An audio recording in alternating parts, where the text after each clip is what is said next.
আসসালামু আলাইকুম রহমতুল্লাহি ওবারাকাতু। আমি doctor Mohammad Aslam, DHMH BHB Dhaka, BHMH on course Dhaka বিশ্ববিদ্যালয়।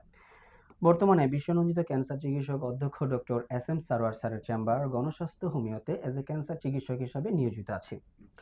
আজকে আমরা আল্লাহর রহমতে চলে যাব সরাসরি একটা রোগীর কাছে, যে রোগীটা প্রোস্টেটিক ক্যান্সারে আক্রান্ত হয়ে চিকিৎসারত অবস্থায় ক্যান্সারে আক্রান্ত হয়ে চিকিৎসার জন্য আমাদের এখানে আসেন। আল্লাহর রহমতে আমাদের এখান থেকে চিকিৎসা নিয়ে বর্তমানে রোগীটা সম্পূর্ণরূপে সুস্থ আছে।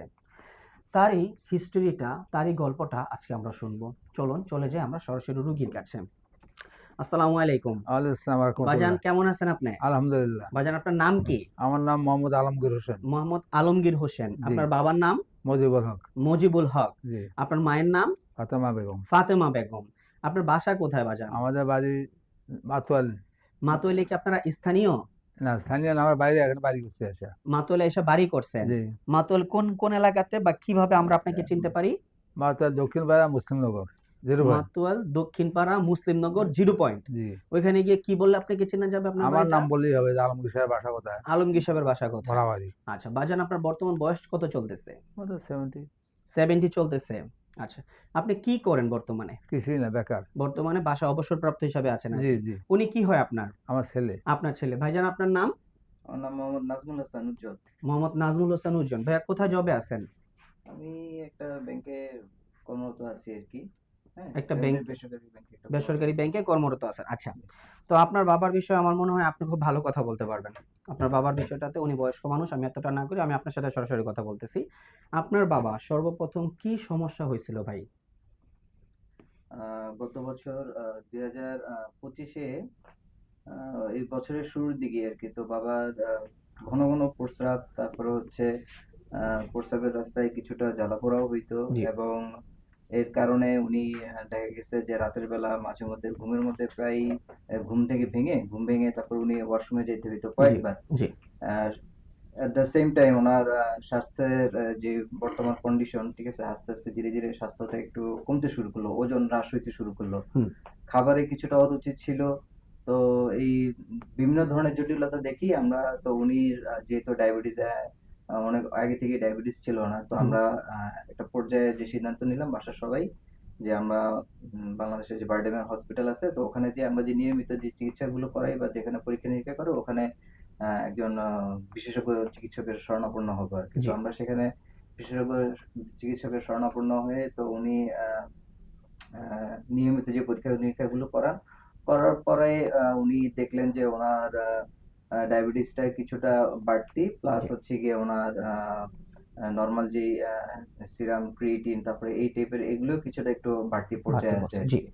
তো উনি ওনার নিয়মিত কিছু পরীক্ষার পাশাপাশি উনি বাড়তি কিছু পরীক্ষা দিলেন, ওগুলো আমরা করানোর পরে আমরা ওনাকে দেখানোর পরে উনি তখনও ওনার যে সার্টিফাইড যে রোগটা হয়েছে তখন উনি আইডেন্টিফিকেশন করতে পারেন নাই।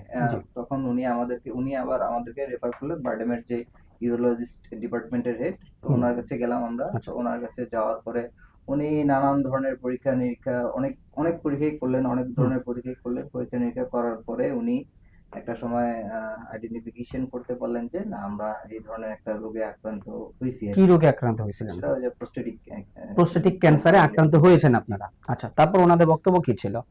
তো ওনাদের বক্তব্য ছিল যে এখন এই ধরনের চিকিৎসা আসলে বাংলাদেশে খুবই ব্যয়বহুল। হ্যাঁ, তো ওনারা যদি ওনাদের যদি আমরা কিছুটা কয়েকটা ইনজেকশন নিতে হবে, আর হচ্ছে গিয়ে যে আরেকটা সার্জারি করতে হবে। যদি সার্জারি করে ফেলি, তাহলে সার্জারি করে ফেলার পরে হয়তো ইনজেকশনটা আর নিতে হবে না, মাসে মাসে একটা ওষুধ খেতে হবে, ওটাও অনেক ব্যয়বহুল। তো আমরা সিদ্ধান্ত নিলাম যে আমরা সার্জারি করে ফেলবো। সার্জারি করার পরে, হ্যাঁ, তো সার্জারি করার পরে সার্জারি করেছেন আপনারা পরবর্তীতে? আচ্ছা আচ্ছা, পরে সার্জারি করার পরে তো ওনার ফলো আপে থাকতে বললেন আর কি। তো এট দ্য সেম টাইম আমি বিভিন্ন ধরনের এই ধরনের চিকিৎসা কারা করেন, ঠিক আছে, আমি আমার বন্ধু বান্ধব আত্মীয় স্বজন, তারপর হচ্ছে গিয়ে বিভিন্ন ভাবে খোঁজ নেওয়ার চেষ্টা করি যে আসলে এই ধরনের চিকিৎসাটা কোথায় আমি একটু স্বল্প ইয়াতে করতে পারি বা ভালোভাবে করতে পারি। আল্লাহর রহমত, আমি যেভাবেই হোক, ঠিক আছে, আমি অনলাইনের মাধ্যমে এখানে এই জায়গাটার আমি সন্ধান পাই। সন্ধান পেয়ে, ঠিক আছে, আমি এখানে আসি। এখানে এসে আমি গত 6-7 মাস ধরে আমি চিকিৎসা নিচ্ছি। বর্তমানে চিকিৎসা নেওয়ার পরে আমি বর্তমান যে একদম লেটেস্ট যে রিপোর্ট, এই রিপোর্ট অনুযায়ী দেখতেছি যে আল্লাহর রহমতে আমার বাবা এখন মোটামুটি আলহামদুলিল্লাহ অনেক সুস্থ আছেন আর কি। সম্পূর্ণরূপে সুস্থ আছেন আল্লাহর রহমতে। আচ্ছা, আমরা ওনার গত বছর মার্চ মাসের 16 তারিখ 2025 সাল, এটা আমরা দ্য বারডেম জেনারেল হসপিটালের একটা রিপোর্ট, যেখান থেকে ওনার প্রোস্টেটিক সি এর যে রেজাল্ট ছিল এবং প্রোস্টেটিক সি এ ক্যান্সারের যে প্রবলেমগুলো ছিল তার একটা সামারি ওনারা এখানে করে দিছে যে কি কি অবস্থাতে আছে। এই সামারিটা কমপ্লিট করার পর ওনার অপারেশন হয়েছে। অপারেশনের পরবর্তীতে আপনারা বিভিন্ন মাধ্যম থেকে আমাদের প্রচারণাটা আপনারা পান এবং সেই অনুযায়ী আমাদের এখানে আসছেন। আজ থেকে কতদিন আগে? এটা গত বছরের মার্চে। গত মার্চে তো ওনার ধরা পড়ছে। আপনি আমার এখান থেকে চিকিৎসা নিচ্ছেন কতদিন হয়েছে? আমি এপ্রিল মাসে এসেছি, এক মাস পরেই। মার্চে এই অবস্থা হয়, আপনি এপ্রিলে আমাদের এখানে চিকিৎসার জন্য চলে আসছেন। এপ্রিল মাসে এপ্রিল মাসে চিকিৎসার জন্য এসে আপনি তখন যে চিকিৎসাটা আমাদের কাছ থেকে নিয়েছেন তখন ওনার অবস্থাটা কেমন ছিলেন শারীরিকভাবে? তখন তো উনি শারীরিকভাবে কিছুটা দুর্বল ছিলেন, প্লাস হচ্ছে গিয়ে ওনার আর ওই রোগটা ধরার পরে যে সকলের সমস্যাগুলি ছিল ওই সব সিমটম গুলোই ওনার ছিল। ছিল। আচ্ছা, উনিকে যখন আল্লাহর রহমতে আমরা গত এপ্রিল মাস থেকে ওনাকে চিকিৎসা শুরু করছি আলহামদুলিল্লাহ, এপ্রিল মাস থেকে চিকিৎসা শুরু করার পর কত দিনের মাথায় বা কত মাসের মাথায় আপনারা গিয়ে পরবর্তী যে রেজাল্টগুলো করলেন এবং রিপোর্টটা ভালো পাইলেন, কতদিন হয়েছে সেটা? আমি আপনাদের ওষুধ খাওয়ার পরে 6ষ্ঠ মাসের মাথায় আমি এই রিপোর্টগুলা করলাম। আলহামদুলিল্লাহ এই রিপোর্টগুলো এখন সম্পূর্ণ মানে আমরা সম্পূর্ণ পঞ্চম clear মাস আছে। শেষ করে 6ষ্ঠ মাসের মাথায় আপনাদেরকে পরীক্ষাগুলো বলছি। আমরা সমস্ত রোগীদেরকে বলি যে আমরা 4 মাস ট্রিটমেন্ট চালায়া আল্লাহর রহমতে পরীক্ষাগুলো করব এবং আলহামদুলিল্লাহ আশা রাখি যে আল্লাহ যদি চায় পরীক্ষার রিপোর্টগুলো সম্পূর্ণ নেগেটিভ আসবে। অনেক রোগীর ক্ষেত্রে সেটা 2 মাসেও ঘটে, অনেক রোগীর ক্ষেত্রে সেটা 5 মাস 6 মাসও প্রয়োজন হয়। তো 6 মাসের মাথায় ওনারা যে রিপোর্টগুলো করছে, আমি সেই রিপোর্টগুলো আমি আপনাদেরকে একটু বলি।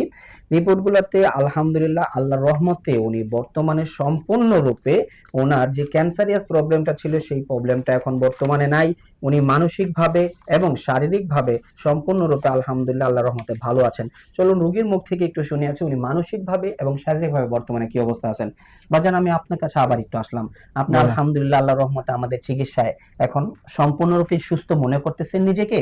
আলহামদুলিল্লাহ, আল্লাহর রহমত। সম্পূর্ণরূপে আল্লাহর রহমতে সুস্থ মনে করছেন? সুস্থ। আপনার বর্তমানে শারীরিক বা মানসিক কোনো সমস্যা আছে কি? না, এখন আলহামদুলিল্লাহ কোনো সমস্যা নেই, সব আলহামদুলিল্লাহ। দিক দিয়ে ভালো। জি। ঘুম, খাওয়া দাওয়া যা আছে হ্যাঁ, সবকিছু আলহামদুলিল্লাহ normal। ভালো।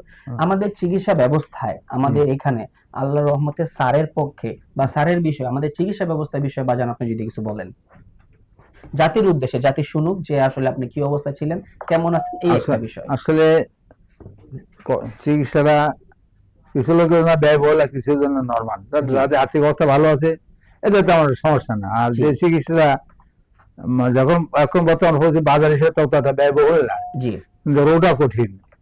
আল্লাহ যদি সহায়তা করে যে চিকিৎসা এই টাকা এটা এত ব্যয়বহুল না, এটা মোটামুটি নর্মালি। জি আর আর উনিও ভালো মনের মানুষ, ডাক্তার সাহেব, আমি ওনার শ্রদ্ধা করি। ওনার চিকিৎসা, ওনার কর্মকর্তা বা ওনার এখানে সার্ভিস অত্যাধিক ভালো। আশা করি এতে অনেকেই উপকৃত হবে এবং নিরাশা হওয়ার কিছু নেই। তো ওষুধটা যেভাবে দেয় এটা ধৈর্য সহকারে ব্যবহার করতে হবে, মানতে হবে নিয়ম কানুন। আর খাওয়ার দাওয়াটা আমরা কন্ট্রোল করতে হবে। চিকিৎসা আশা করি ভালো হবে, আমার এটা রেজাল্ট ভালো আসবে, এটাই স্বাভাবিক। আর আপনি কষ্ট না করলে এটা রেজাল্ট ভালো আশা করতে রেজাল্ট পারবেন আসে না। না। আচ্ছা, সর্বোপরি আপনার যে মতামত সেটা জি। হলো যে আলহামদুলিল্লাহ আল্লাহর রহমতে আমাদের এখানে চিকিৎসায় যদি একটু ধৈর্য সহকারে নিয়ম মেনে ওষুধগুলো খাওয়া যায়, স্যার যে নির্দেশনাগুলো দেয় যদি সবকিছু ফলো করা যায়, তাহলে আপনার মতো যারা যারা ক্যান্সার রোগে আক্রান্ত আছে তারা আলহামদুলিল্লাহ আল্লাহর রহমতে আমরা আশা রাখি ভালো হবে। জি। সেই কামনাই আমরা সবার করছি। জি। আমরা আজকে মোহাম্মদ আলমগীর হোসেন স্যারের দীর্ঘায়ু কামনা করছি এবং ওনাকে যাতে আল্লাহ তাআলা এখন যেমন ক্যান্সারটা নেগেটিভ আসছে, আল্লাহ যে কয়দিন হায়াতে বাঁচায় রাখে উনি যাতে সুস্থ সুন্দরভাবে বেঁচে থাকতে পারে সেই কামনায় আজকে আমরা আমাদের এই অনুষ্ঠান শেষ করছি। ধন্যবাদ সবাইকে। আসসালামু আলাইকুম ওয়া রাহমাতুল্লাহি ওয়া বারাকাতুহু।